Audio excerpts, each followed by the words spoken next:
Mabilis lang to. Carrots, string beans, sayote, repolyo, bawang, sibuyas, bell pepper, celery, kalahating pack ng tofu, at pork cuts. Sinangkutsa ko muna yung baboy at tinigdahan ko na rin ng paminta, paprika at asin. Nung brown na ang baboy, ay ginisa ko na rin ng bawang at sibuyas.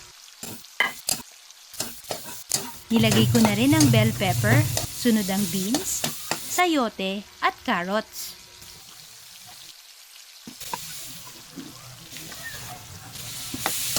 Oyster sauce naman ang ginamit kong pampalasa.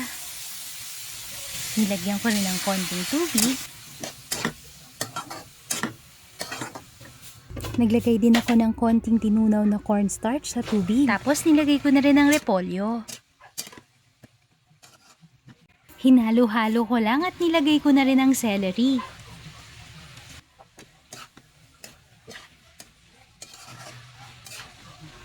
Sa huli naman ay nilagay ko na ang toppings na fried tofu.